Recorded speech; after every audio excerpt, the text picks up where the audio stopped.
Olá pessoal, bem-vindos ao Fator Paranormal.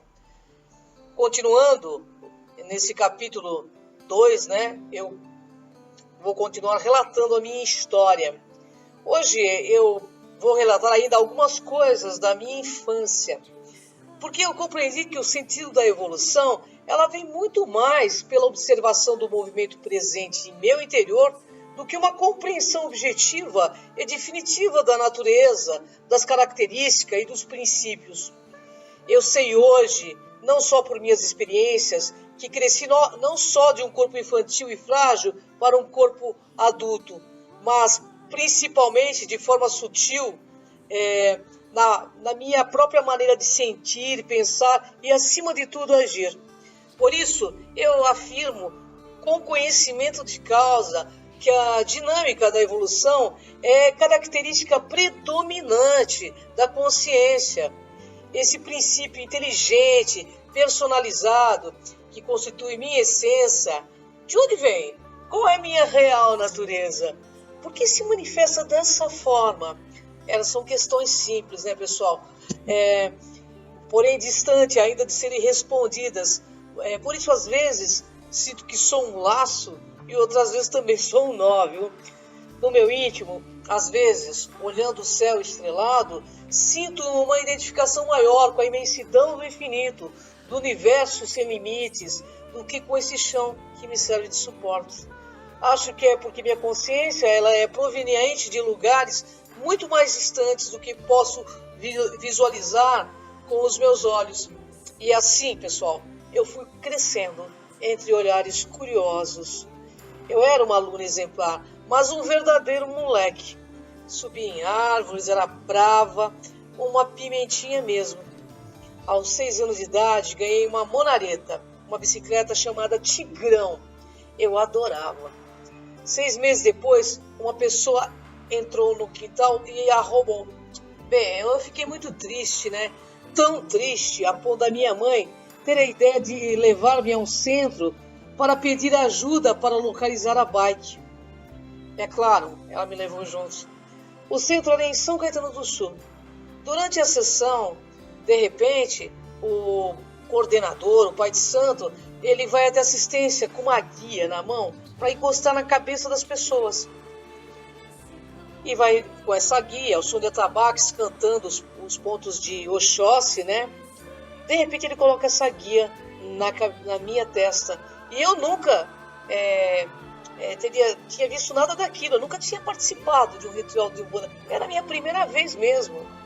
De repente, eu pulei para dentro do local da gira, falando uma língua estranha, que não conseguia controlar, batendo no peito, sem ter condição alguma de controlar minha voz, que se tornou grossa e firme, bem mais grossa do que é, Meus movimentos eram involuntários, como se tivesse algo tomado conta de mim.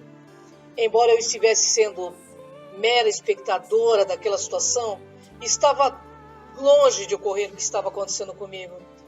Colocaram em minha boca um charuto e o pai de santo falava naquela mesma língua e eu entendia tudo. Depois de algum tempo vim saber que era Tupi-Guarani. Essa é minha jornada dentro da Umbanda. Ela me concedeu contato com diversos espíritos ou multiversos. Até agora eu não cheguei numa conclusão, tá? Um deles chamava-se José Santana de Queiroz, que amistosamente dizia que eu podia chamá-lo de Zé. Inicialmente, eu tinha muito medo, viu? Por anos, dormi de mãos dadas com minha mãe, na mesma cama dela e do meu pai.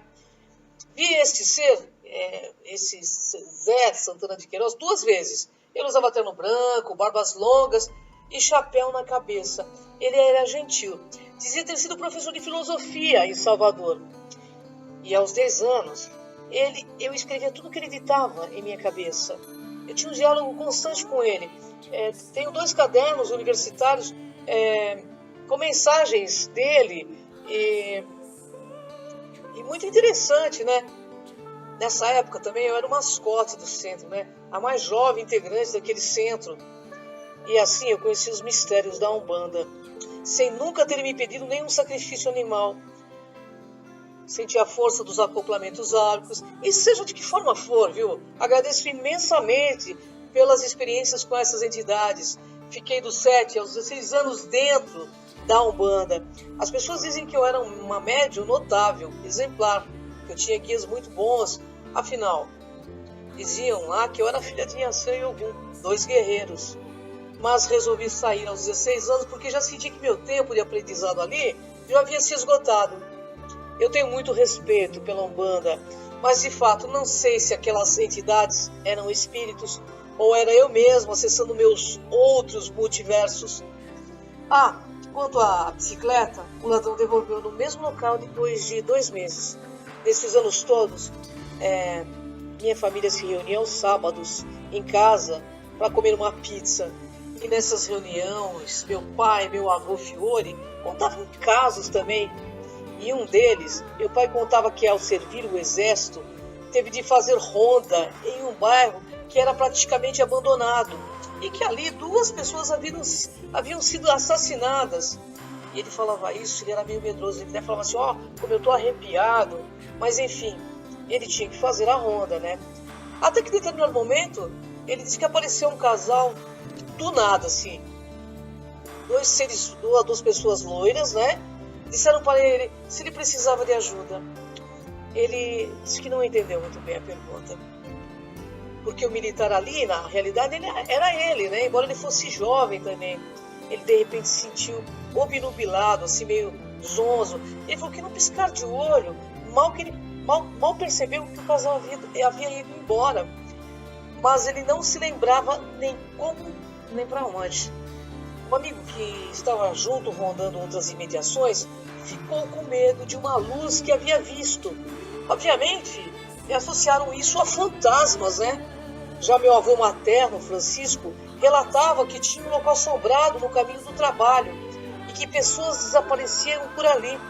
E a única forma dele se proteger era colocando um canivete entre os dentes, porque dizia que o metal o protegia. Ele ia de bicicleta e dizia sentir suas pernas lentas e que a sua bicicleta ficava no movimento lento. Só para entender, pessoal, meu pai morreu aos 49 anos de idade com um tumor cerebral e meu avô materno de infarto fulminante também aos 48 anos de idade. Bem, por que eu estou falando tudo isso? Se você assistiu Taken, que foi uma pesquisa do Steve Spielberg, você vai entender o que eu estou tentando dizer. Na realidade, parece que os ETs escolhem uma linhagem familiar. Então, amigos, isso deve ter ocorrido na minha família. Então, agora, vamos tecer a tela, né, de consciência à medida, dos abismos mentais e dos confins do ego humano, para que a gente se liberte dos condicionamentos neomaterialistas e vibremos feito uma melodia cósmica, pois como milhares de rios, nossas consciências despertarão juntas no esplendor deste oceano sideral. E nosso canto, nossas vibrações construirá no ilimitado campo do vazio um mundo que será construído pelo universalismo. E nenhum homem é perturbado pelas coisas, senão pela visão que tem delas. Bem, pessoal, até o próximo capítulo de Fator Paranormal.